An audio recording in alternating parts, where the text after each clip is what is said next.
এটা লিখিছে যে কৃষিজনে আনৰ পুণ্য একো নেলেখে, হৰি ভকতক পাইলে প্ৰাণ হেন দেখে।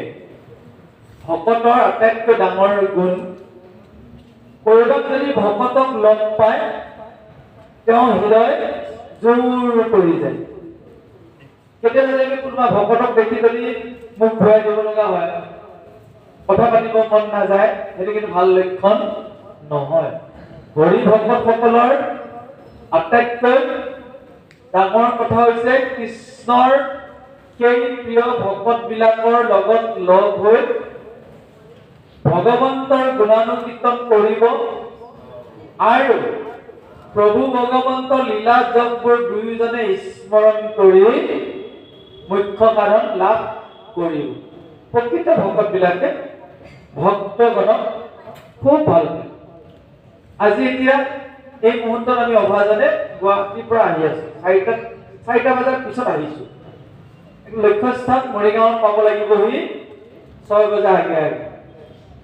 এই যে প্ৰতি বছৰে যে টঙৰা সত্ৰলৈ যাওঁ, তাত যিসকল ভক্ত আছে, আজিতো মোক আৰু অকণমান আচৰিত কৰি দিলে। তেওঁলোকে 10 বজাতে বহিছে, 4 বজালৈ কোনো উঠা নাই। মই 10 বজাৰ পিছত বহিছো, কোনো উঠা নাই, অধিকাংশ ব্যক্তি আছে। মই তেওঁলোকক মাজতে এবাৰ সুধিছো 2 বজাত যে আপোনালোক এই মহানগৰীৰ অভিজাত মহিলা আৰু পুৰুষ, আপোনালোক যে মোৰ সন্মুখত বহি আছে এতিয়াও, মই নিজেও হতবাক। মই ফটো তুলি লৈ আহিছো, মই নিজে হতবাক। সাধাৰণতে 12:30 বজাৰ পৰা খাদ্যটো দিয়ে, খাদ্যটো খাই লাহে লাহে মানুহবোৰ কমি যায় বুলিতো সকলোৱে জানে। আজি কিন্তু এইটো পৰিলক্ষিত নহল, একাত্মবোধ কৰিছে তেওঁলোকে। কৃষ্ণ কথা শুনি যেন আৰু আনন্দিত হৈছে, মই অনুভৱ কৰিছো। আৰু যেতিয়া একান্ত মানে শ্ৰৱণ কৰি আছে, কিমান সময় হৈ গ'ল, মই এনে 3 বজালৈ টাৰ্গেট কৰি ৰাখিছিলো, কাৰণ 3 বজাত সামৰিলে মই আহিবলৈ খুব সুবিধা হ'ব। এনে মোক 1:30-2 বজাতে বন্ধ কৰিবলৈ আগতে নিৰ্দেশ দিয়া আছে, কিন্তু আজি ব্যতিক্ৰম হৈ গ'ল। তাৰমানে সেইকাৰণে কৈছে যে ভকতক পোৱাৰ পিছত ভকতসকল অতি আনন্দিত হৈ পৰে। উপজে কৃষ্ণত প্ৰেম চিত্তে ধৰে ৰূপ, জীৱন্তে কৃষ্ণক পাৱে পহিলো স্বৰূপ। অতি ৰসাল ভক্তজন, যি ভক্তিৰ মাৰ্গৰ সমস্ত কথা বুজি উঠিছে, কৃষ্ণ গুণ নামক যে জীৱনৰ সম্পদ কৰি লৈছে, কৰবাত যদি ধুনীয়া প্ৰাৰ্থনা এটা গায়, লগে লগে কামখন তেওঁ তালৈ যাব। আৰু প্ৰাৰ্থনাবোৰ এটা মহিমা আছে। আপোনালোকে কোনোবাই কৰবাত প্ৰাৰ্থনা ধৰিলে লগে লগে তাৰ লগত যদি জানে ধৰি যাব, কিয় এটা শ্ৰৱণ কীৰ্তনৰে অংগ। কাৰণ আজি মই 2টামান চাইছিলো টেষ্ট কৰি, তেওঁলোকে গায় নে নাগায়। ইমান ধুনীয়াকে গাইছে কাকতি ঘোষা, ইমতে ভগতি কৰিব তোমাক হৰিয়ে, লগাইহে দিছো একদম। তেওঁলোকে পুৰা লগত গৈ আছে, বুজিব পাৰিছে? এতিয়া মই গম পাইছো সহযোগিতা। এই যে প্ৰাৰ্থনাটোৰ লগত যে আত্ম মিলন হৈ গ'ল, আত্মাটো যে দিয়া গ'ল, মনটো যে দিয়া গ'ল, শব্দৰ মাজত যে সোমাই গ'লো, সেয়া মুখ্য ভক্তি বুলি কৈছে। এইটো কোৱা হৈছে নিৰ্গুণ ভক্তি। কৰবাত কোনোবাই ধৰিছে প্ৰাৰ্থনা আৰম্ভ কৰিব, প্ৰথমে আৰম্ভ কৰিবলৈ দিয়ক। সেৱকীয়ে প্ৰথম আৰম্ভ কৰিব, তাৰ লগত যিমান পাৰি আপুনি সহজ কৰক। এইটো মুখ্য কাৰণ। মূৰ গুণ গণক শ্ৰৱণে যেতিক্ষণ, নিমজয় মুহূৰ্ত মন, এইকে নিৰ্গুণ ভকতি কহিলো বুজাই, মোৰ সমে ইটো ভক্তি এৰা এৰি নাই। যদি আপুনি ৰাতিপুৱা শুই উঠি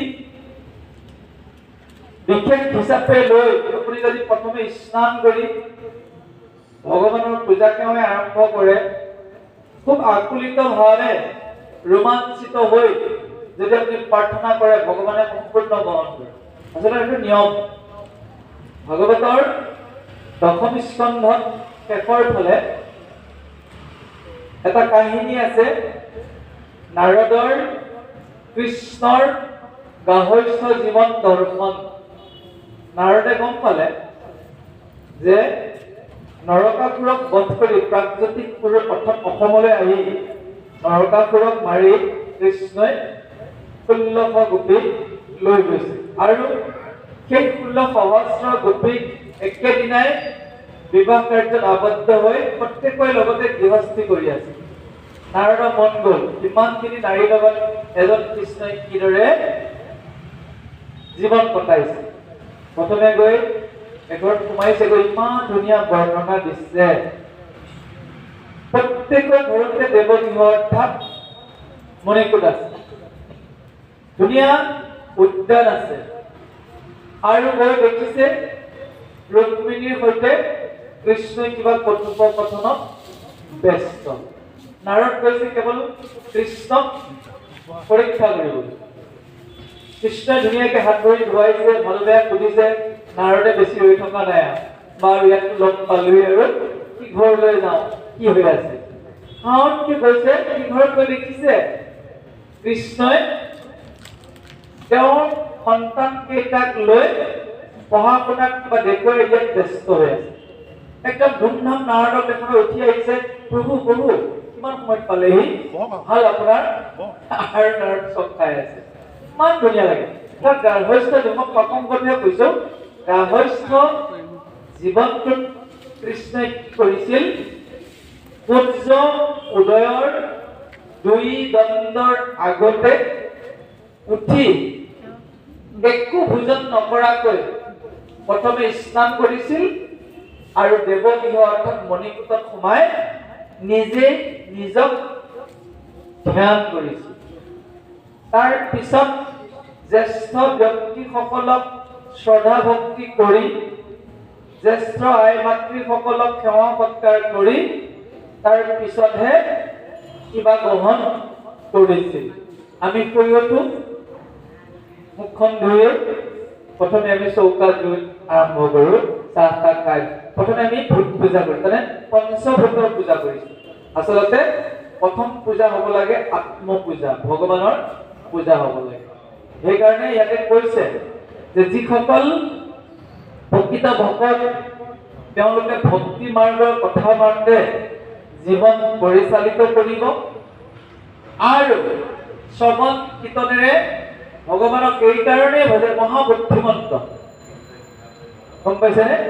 যিজনে নোপোৱাকৈ ৰাতিপুৱা সোনকালে উঠি কৃষ্ণ সেৱাটোৱে প্ৰথম কৰে সেইজনৰ সমান আৰু বুদ্ধিমন্ত ব্যক্তি নাই। আমাৰ আকৌ বুদ্ধিমন্ত ব্যক্তিসকলৰ বেলেগ ধৰণৰ হয়।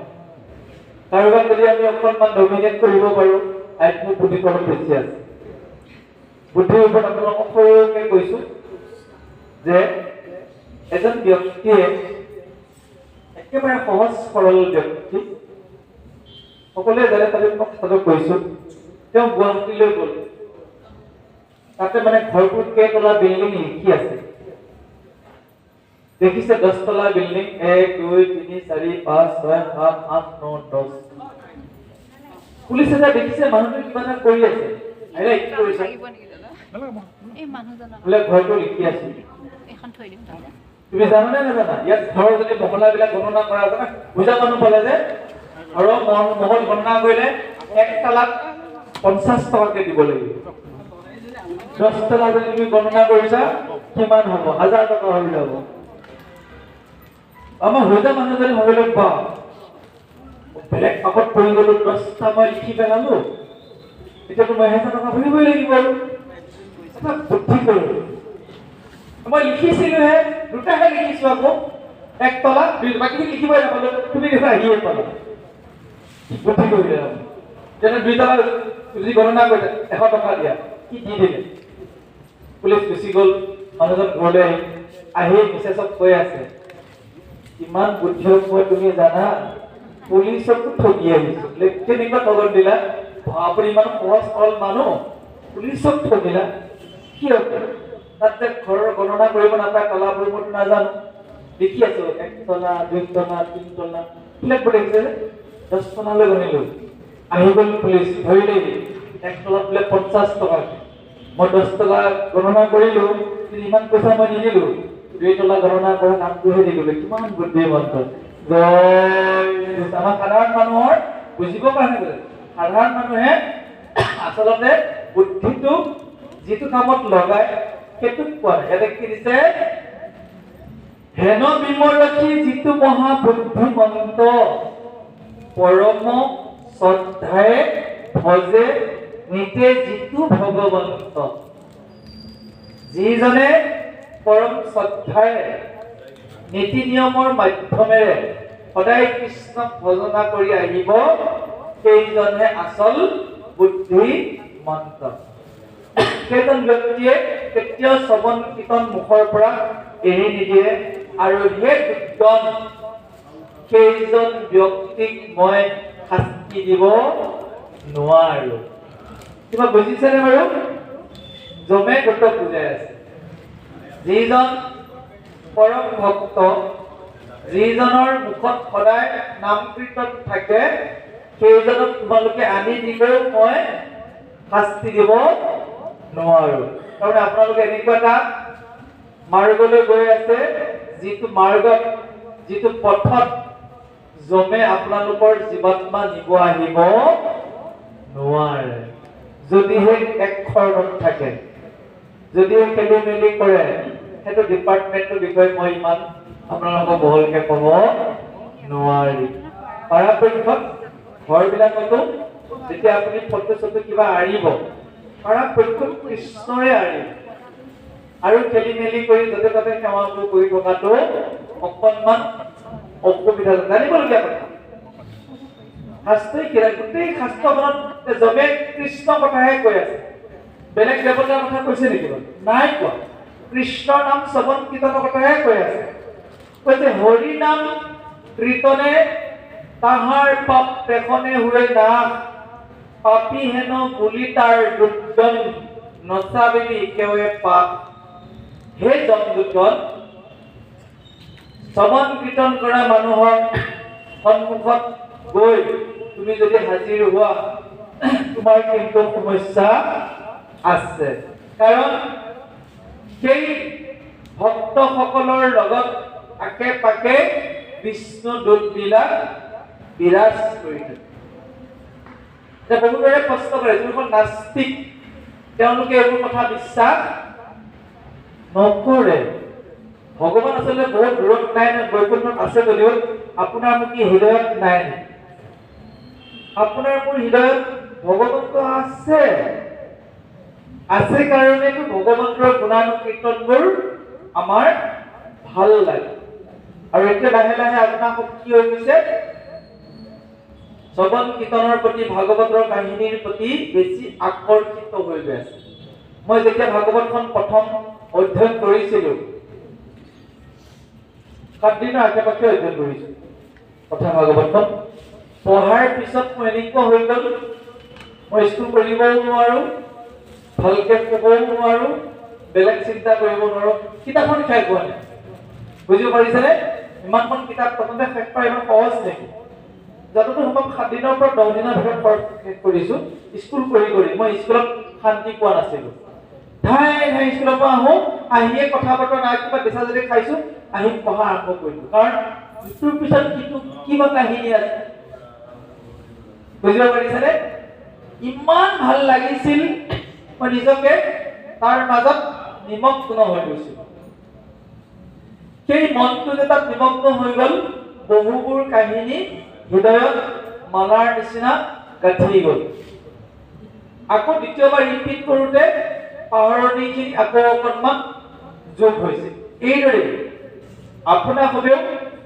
ডাঙৰ ডাঙৰ গ্ৰন্থ হ'লে আপোনালোকৰ দিগদাৰ হ'ব কাৰণ বহুতৰে পঢ়াৰ অভ্যাসটো কমি থাকে নামঘোষাৰ পৰা আৰম্ভ কৰিব গুৰুজনে ইমান ধুনীয়া নামঘোষা আনি দিলে আমাক পকেটতে লৈ ফুৰিব এসময়ত মই পকেটতে লৈ ফুৰিছিলোঁ তেতিয়া গাড়ীত কৰোঁ মই লাইন বাছবিলাকত 407 নামৰ বস্তু এটা আছিল গাড়ীখন আহোঁতে দেৰি হয় ভকতগাঁৱত বহি থকা সময়ত কাৰো লগত কথা নাই পকেটতে থাকে নামঘোষা উলিয়াই ল'লো আৰম্ভ কৰি দিলোঁ পঢ়া আৰু মহন্ত খবৰ সংগলৈ হৰিক একান্ত ভক্তিচিত্ত দিয়ে পৰম আত্মে গায়ো হৰিগুণ নাম সহজে কৃপালত ব্যৱহৰি লৈ গৈ আপোনাৰ ডাকুৰি হৰি দেখা বৈলে ভাই হৈব পূৰ্ণ কাম তেতিয়া সেইবিলাক মুষ্ট কৰে আপোনালোকেও তেনেকুৱা কৌশল অৱলম্বন কৰিব এতিয়া কৈছে কোন দুটগণ প্ৰভু হৃদয় বচন একান্ত কৃষ্ণত চিত্তে পকিও শৰণ ঐৰ পৰা ময়ো মানা কৰোপতি নিত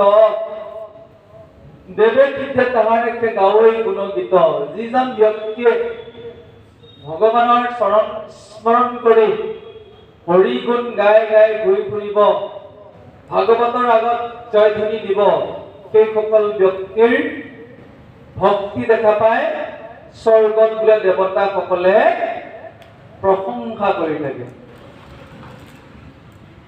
শাস্ত্ৰত সিদ্ধান্ত দিছে ঐৰ পৰা ময়ো মানা কৰোঁ প্ৰতিনিত দেৱ মানে দেৱতাসকলে সিদ্ধ মুনিসকলে এতিয়া সিদ্ধ মুনিসকলৰ অনেকজন আহি স্নান কৰি গৈছিল মহাকুম্ভত কোনোবাই গম পাইছিল কোনোবাই গম পোৱা নাই কোটি কোটি আহিছে নহয় তাৰ মাজত কোনজন আহি গ'ল হিচাপেই নাই সিদ্ধসকলৰ এটা বিশেষ গুণ পৃথিৱীৰ পৰা ওপৰত যি স্থান আছে ভূগোলক তাত এটা পাৰ্ট থাকে স্বলোকত এটা পাৰ্ট থাকে ভূ ভুৱ স মহ জন তপ সত্যমলৈ থাকে তাৰ পৰা আহি তেওঁলোকে মহাকুম্ভত পবিত্ৰ স্নানৰ বাবে আহি আকৌ গুচি যায় তেওঁলোকে সেইটো ঐশ্বৰিক শক্তি বাৰু জানো সেয়েহে কৈছে তেনেকুৱা ভকতৰ ওচৰত তুমি নাচাপিবা কাৰণ সেই ডাঙৰ ডাঙৰ ভকতসকলৰ লগত প্ৰভু ভগৱন্তই পাছে পাছে কৌমদকী গদা লৈ ঘূৰি ফুৰে আৰু ভকতক যদি তুমি অপকাৰ কৰিবলৈ যোৱা আজি যেনেকৈ অজামিলক আনিব যাওঁতে তামোল কিলি খাই আহিলা ভৱিষ্যতে তেনেকুৱা ঘটনাই পুনৰাবৃত্তি ঘটিব অতি সুন্দৰভাৱে বুজাই দিছে তাৰ পিছতো ভকতক কিমান শ্ৰদ্ধা কৰিব লাগে যমদূতে কিমান শ্ৰদ্ধা কৰে ভালদৰে বুজাই দিছিল যমৰজাই যমৰ দূতক আহক আমি শ্ৰৱণ কৰিছো জয় কৃষ্ণ।